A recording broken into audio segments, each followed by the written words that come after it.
And here we are in the Midwest, and the sun has finally managed to break through, as you can see, and being engulfed by light, which is a beautiful idea. It looks like winter has finally arrived. We're getting the cooler temperatures, but nonetheless, there are those rays of illumination that will come through amidst the dark and cold and dreary periods of winter that are going to engulf us now. How are you this morning, Barrett? I seem to have just a little congestion, but I'm feeling pretty happy. So it's like it doesn't even really matter if a little something's creeping in physically because the spirit is full, the spirit is well fed, and I like the light kind of behind you too, and the mention of the rays because it reminds me of the great rays that Jesus talks about in the Course, and how really those are a metaphor for our ability to see the light even within the dream. And I think that's fitting that here we have a visual representation of that. Exactly. And you know, the great rays are not just confined to A Course in Miracles.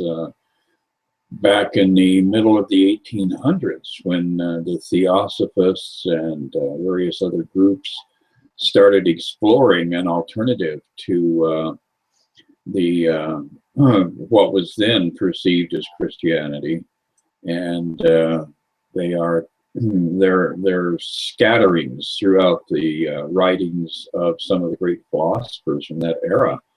And they mention the rays, the seven rays, the great rays. So yes, that beam of light that comes out of not the physical realm, but the metaphysical, the spiritual realm that illuminates our path is very, very much a part of embracing the new year. Mm. Yeah. Yeah, we've kind of turned the corner because we're past the winter solstice, so we've gone through the darkest days and nights, and now the light is increasing.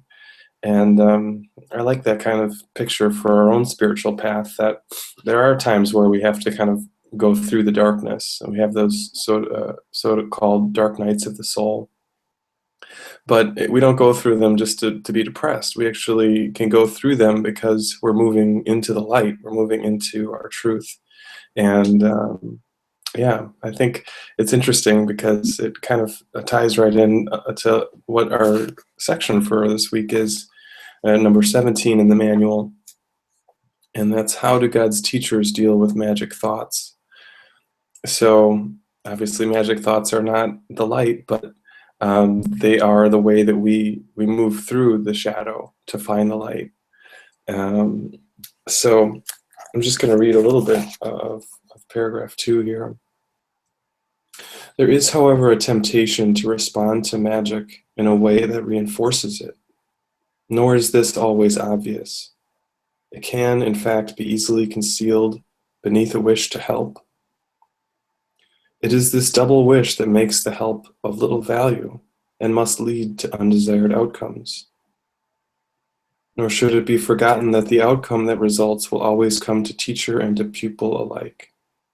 How many times has it been emphasized that you give but to yourself? So I think Jesus here is really emphasizing that ultimately good intentions are not enough, that we really need to kind of clean the underlying issues, that we need to come as much as possible from a place of kindness and peace, and to be deeply honest with ourselves when thoughts of judgment or jealousy or bitterness come up. As we're on a spiritual path, sometimes these things feel like, oh, that's not spiritual, so if you have a jealous thought, you should just hide it away. But I think that we're really being asked to embrace it in the sense that we don't want to hide from anything. We don't want to hide anything away. But we also don't want to kind of give it undue power. So you could say that there's a bit of following the middle way here, where we are with everything that comes up, but we stop giving it the sense of importance that we've given it before.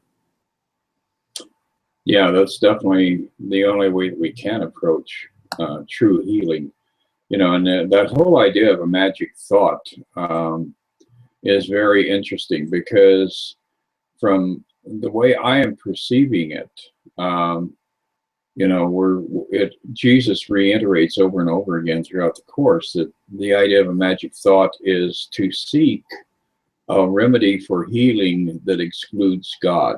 And Mm. wow, that's really a very deep image when we look at the world that we're surrounded by, because we have the pharmaceutical companies, we have the doctors, we have, you know, all of these different systems in place where we can pop a pill and go on our merry way.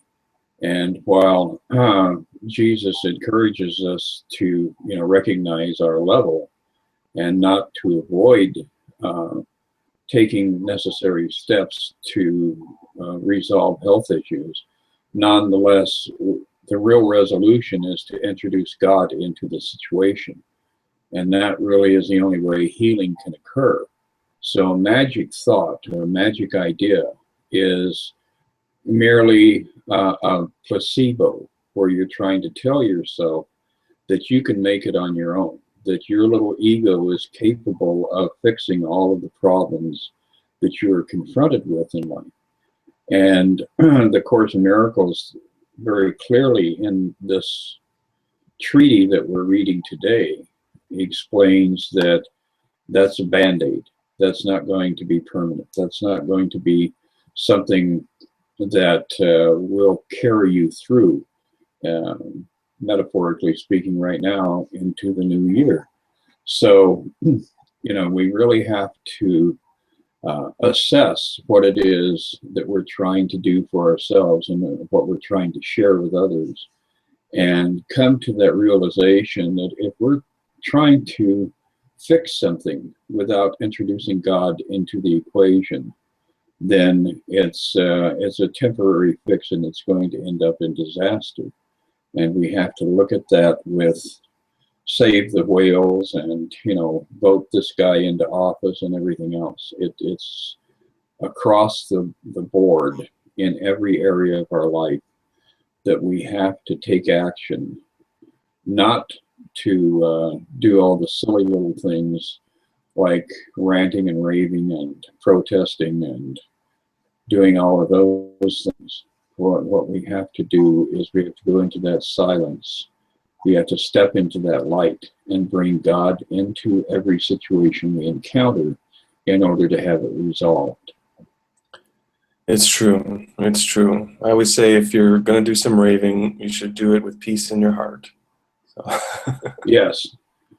And ranting, I think, equally demands peace. Yeah, and it's true. I mean, we can't be here in this world, which is our experience, without doing magic, because, believing that we need oxygen is magic. Believing that we need food and water is magic. All of these things that are physical forms are magic.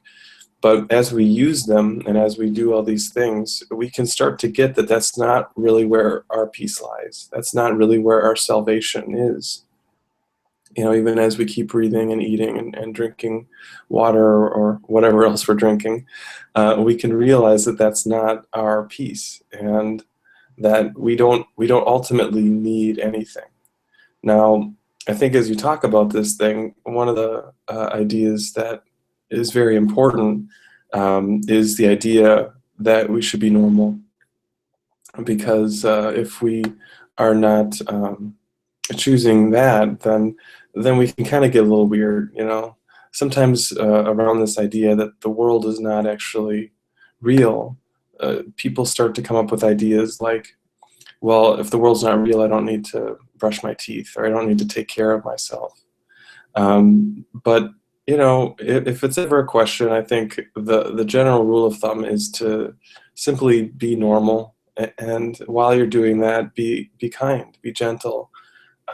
These qualities are listed in the Teacher of God, in the manual, and I think the best we can do to embody those kinds of things, then whether we take the pill or we don't take the pill, we can find a sense of gentleness with ourselves.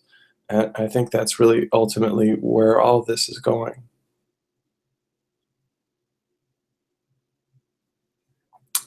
Chris, at least on my side, it looks like you're muted. I'm not sure if you see that. I'm not hearing you come through.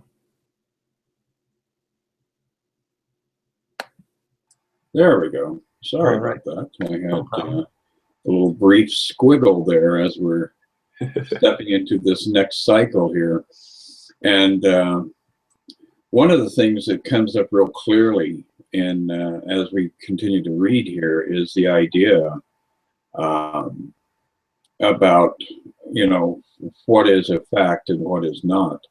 And it says, perhaps it will be helpful to remember that no one can be angry at a fact. So, you know, if you've got a flat tire, being angry at the flat tire really is irrelevant. It's like, well, time to fix the damn flat tire. And that really is the core of, again, a very important aspect of the course is that it is a proactive modality here that we can live by. And it eliminates us on, you know, what it is that is causing our negativity, our unhappiness, our miserable day. You know, when people come home after work at the end of the day and, oh, I had a miserable day. It says it is always an interpretation that gives rise to negative emotions, regardless of their seeming justification by what appears as facts. So we always have to be conscious of the fact that we have never left the divine. We have never separated from God, and that our existence on a day-to-day basis is within God. And if we have all these tumultuous experiences over the course of the day, and we have all this turmoil that comes into our life, once again, the Course is giving us a simple way to address those things, which is really just to go back and recognize that none of this is real. And that way you can step out of it and step back into the truth of who you are and what it is that your life consists of. And when we do that over and over and over again, it becomes less of a process of mindfulness, and it moves into that realm of being just a natural experience where we step away from the harsh reality of this physical world and step back into tranquility. And I know with myself, if I quiet myself and close my eyes and do an invocation, I, you know, want to experience the peace of God. That is one of the most powerful things you can do, because all of a sudden you start to feel the release that comes through, and you feel that peace that gently settles into your consciousness, and all of the pain and the frustration and the anger start to dissolve in a very organic way. Yeah. And I think one of the things that's so beautiful about the Course in general, but also this section, is that Jesus really lays out what the outcome, you know, what the effect of believing in separation is, and the struggle and the strife that come with that. And then kind of, again, always turns it back to our choice. But there's some really evocative ways he puts it here. He says, how can this unfair battle be resolved? Its ending is inevitable, for its outcome must be death. How then can one believe in one's defenses? Magic, again, must help. Forget the battle. Accept it as a fact, and then forget it. Do not remember the impossible odds against you. Do not remember the immensity of the enemy, and do not think about your frailty in comparison. Accept your separation, but do not remember how it came about. So he's really saying here, this is what we do. You know, we don't realize how afraid of this thought system of peace that we are, how wedded we are to believing the separation is true. But as we go a little further, he always comes back around.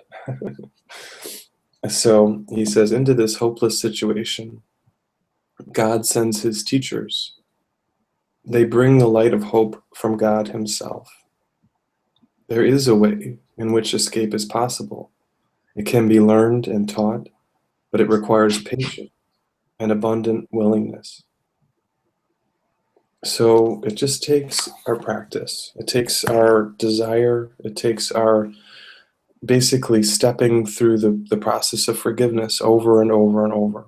The next time someone on the road does something you don't like and you want to kind of like grit your teeth, which I know I do a lot, or, someone says something unkind, um, look at your first desire and then kind of step back a little bit and see if this is really what you want. Is this going to bring you the peace of God? Is this going to bring you eternal joy? If the answer is no, then you might be ready for a new path. And that's the kind of way that we're suggesting, is that there's always something that we can do that sort of turns us back towards the light. And in this case, half of Chris's head is in the light. And so, that's what happens when you start to get enlightened, is you just turn into this big ball of light. Yes, that's one of the glorious aspects of working with the Course, is that you all of a sudden find that not only is it easy for you to find light in those dark and unpleasant environments, but the light follows you, the light chases you. And, that perhaps is a new way of perceiving yourself as a student of the Course, is that you're being pursued by the light. You're not pursuing the light is pursuing you. And maybe that is a way for all of us to envision 2016, is that we're going to make it a year where we're going to stop long enough to allow the light to catch us and enfold us and awaken us and illuminate us, so that there no longer are those shadowy regions that come up and frighten us. And as it goes on to state here in this section, what is your reaction to all magic thoughts? They can but reawaken sleeping guilt. Wow. So again, how are we going to approach 2016? Maybe we want to look at these regions that we have in the back of our mind where sleeping guilt is hidden, and then put a little effort into releasing that, put a little effort into turning that over to the Holy Spirit and saying, I don't want this anymore. This is embedded in some dark corner of my mind.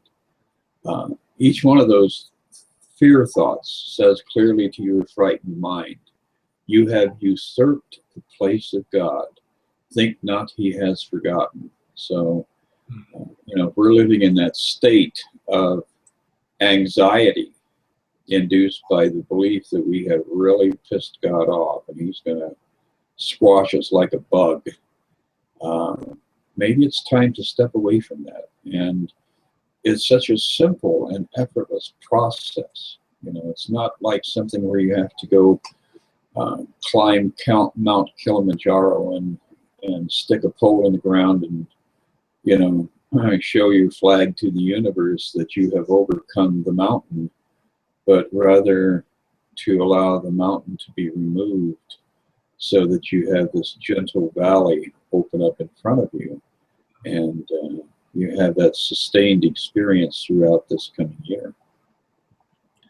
Yeah, and I think that really underlines this idea that we have to keep doing it again and again.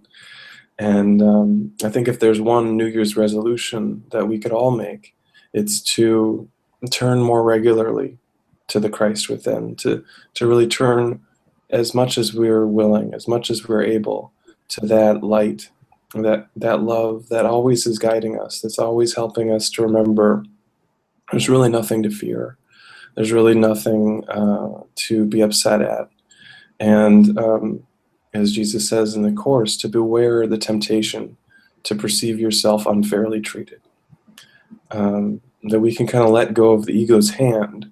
And as we do so, we simultaneously take Jesus's hand and walk with him as we go through this year, to know that he's always got our back and he's always there with us. So I think that's a thing we can do to really help ourselves and everyone this year. Exactly. We can not attack fear, not try to force fear out of our mind, but to allow it to be gently removed in a very soft and loving way, which is how that presence of Jesus always appears. It's not going to be, like going into surgery where you've got the support team, the anesthesiologist, and of course the surgeon with all the knives. So it's not a bloody experience, and that's the beauty of allowing the Course to intervene and heal us.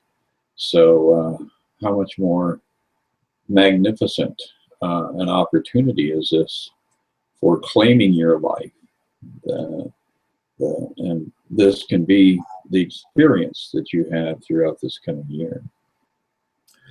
I do like that idea that it is really kind of bloodless. It reminds me of the kind of very conservative Christian idea that, be saved by the blood of Jesus Christ. And I remember hearing someone, I think maybe it was Gary Renard, someone told him that, and he said, "All right, well, where can I get a pint?" Yeah, and that unfortunately sometimes that inflames the situation, but it's worth a couple of good chuckles anyway. And there are times when the Spirit does cause us to inflame situations so that they can come to the surface and actually be healed. Yeah. Well, I hope that you have many, many chuckles in this coming year, Chris. I've had a lot of laughs here on this video series with you, and I'm glad we're continuing it because it just opens my heart and it makes me happy. Absolutely, yes. It's a joy, and for everybody out there, it's a joy to get together and share thoughts about the Course, to share that vision of serenity and invulnerability. My God, the amount of power that we can claim out of our lives is just astonishing. So may this coming year be a year when you and I, Barrett, are able to get out and have some, significant events that people can show up for. So, and I would encourage the listeners to pay attention, because we do have something coming up in mid-January, and it's going to be a really fun workshop. So if you get a chance to join us there, I think it would be a great experience for all of us, for Barrett and I, as well as for you. Yeah, I'm looking forward to that. That's Sunday, January 17th, the Transformation in Alsip from 1 to 4 p.m. So definitely come on out. We're going to have a good time, and we're going to be looking at a lot of this stuff, even more in depth. And you'll be chances to kind of share your own experiences and interact with us even more. So yeah, come on by. Absolutely. Well, Barrett, I'm going to just fade into the light here. So I will speak with you, I'm sure, before the end of 2016, and we will get together for another discussion in about 7 days. All right. Sounds good, my friend. Have fun ringing in the new year tonight. Yes, you as well. And get rid of those snuffles. You don't need those. I will. It's all just an illusion anyway, right? Absolutely, yes. All Take right. care.